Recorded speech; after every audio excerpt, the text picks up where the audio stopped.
So thank you again for coming. Oh, thank you for inviting me.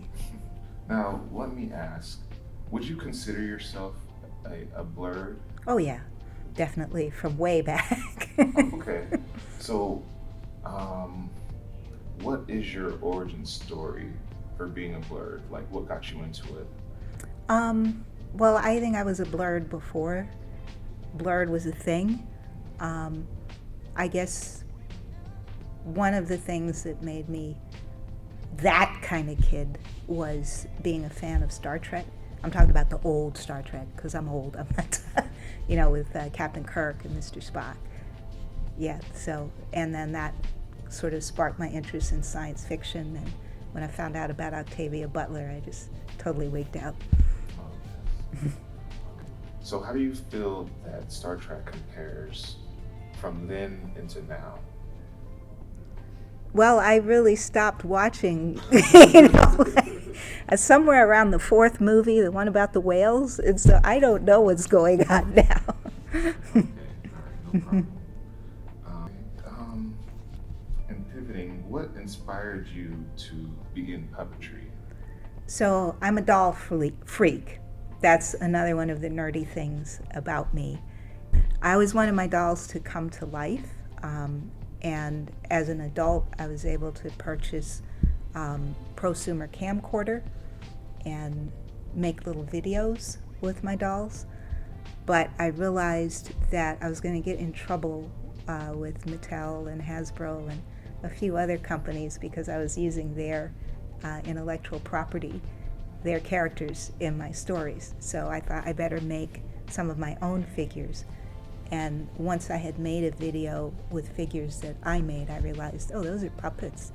You need to learn something about puppetry. And fortunately, I live in Atlanta, home of the Center for Puppetry Arts, so I started hanging out over there. Amazing. How does puppetry relate to a career in the STEM field? Okay. So one of the things I've done in my checkered career is I was an adjunct at Georgia Tech, specifically teaching technical communication. In other words, we get the engineers to explain what they do to ordinary people. And so I got exposed to a lot of different engineering concepts, and I was in particular concerned about the rise of robotics and AI, and concerned about the fact that African Americans are underrepresented in those fields, and yet we are the people with the historical experience of being commodified labor. So we need to be in the conversations where the larger society is figuring out how do we regulate these entities? Do they have rights? Do they not have rights? What can you do to them? What can you not do to them or with them? So I have seen some of your experimental puppetry films. Where do you get your ideas for those films, such as Blacks and Bays? Blacks and Bays, okay. That one started as part of my puppet building journey, and I knew because I don't have a formal art training that they were not going to look good, and so I thought, let's make some zombies, then nobody can rag on me about them looking kind of rough. And then when I had the zombies, I was like, what can I do with some zombies? I'm often influenced by folk songs because they are also in the public domain and I don't have to worry about intellectual property issues. So I was thinking about this song, All the Pretty Little Horses, which is attributed to African American enslaved people. And as I listened to the lyrics, Blacks and Bays, Dapples and Grays, I realized that this is a song about the experience of being sold like a piece of livestock. And was that you singing in the video? Yes. Okay. Yeah. You have an amazing voice. Thank you. I did 17 takes. I cried on every one. Wow. Because it's an intense piece. Very dark. Yes, it's like simple puppets, but when you see it and it all just comes together, it's very moving. So I think you did an amazing job. Thank you. I see you do have your book. Yes. Can you talk a little bit about it? Yes. So in 2018, I co-curated an exhibit of African American puppetry called Living Objects.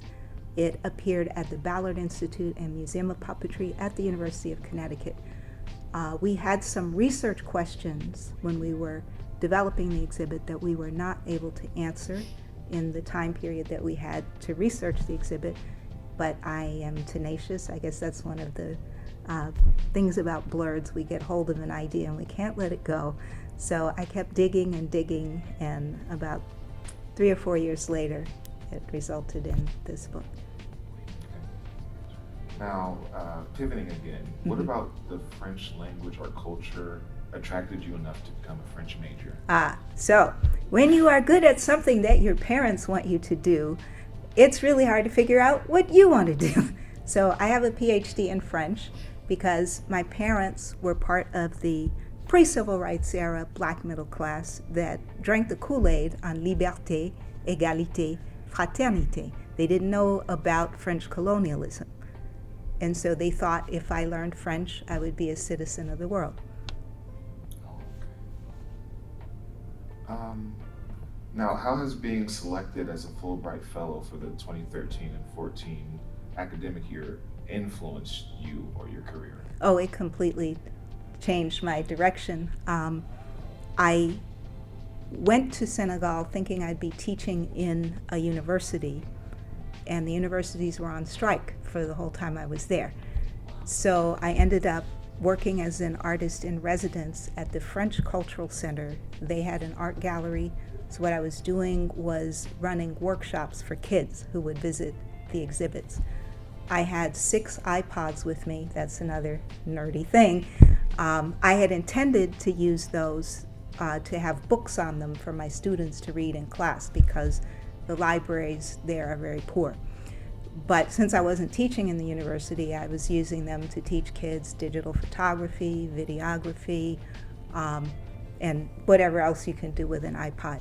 I also had with me a selection of black fashion dolls, which oddly enough are almost non-existent in Senegal. And so people were really in love with seeing themselves reflected in that form.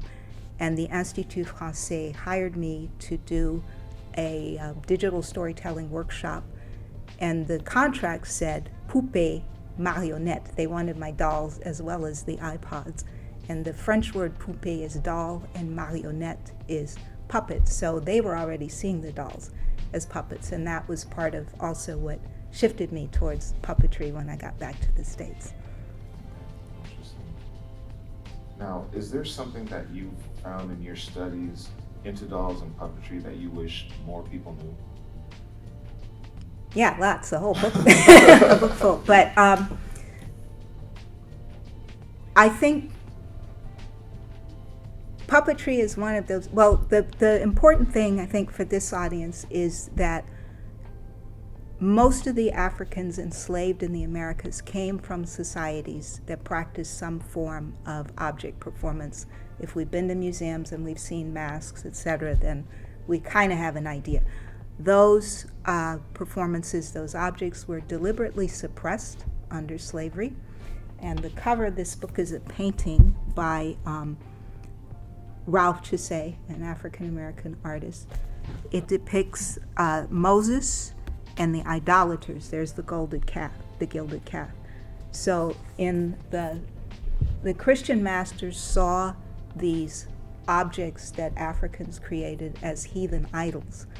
So definitely they don't want anybody making those things or using them in rituals. But the other thing about African object performance is it's the most powerful community building activity I know of.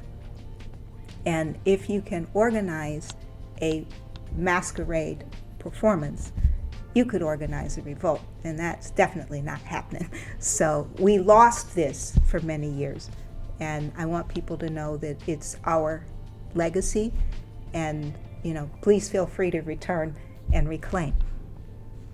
Okay. Let me ask something a little more lighthearted. Mm-hmm. What has recently been some of your favorite media to geek out to? whether it's books, movies, games? Oh, the Great British Baking Show. Okay. And what advice would you have for someone inspired by your career or interested in working like in the STEM field? In the STEM field, we definitely need you. You do not have to use your math and science and engineering ability to make weapons of mass destruction. There are many things that you can do to better humanity, and I hope that more people will be inspired to enter the fields and make a better world for everyone. And what advice would you have for someone interested in French language and culture? French, okay. The legacy of French colonialism is that there are brothers and sisters all over Africa and the Caribbean, and more and more in Europe as well, who speak French. And so learning French gives you a door to talking to Africans from many other parts of the diaspora.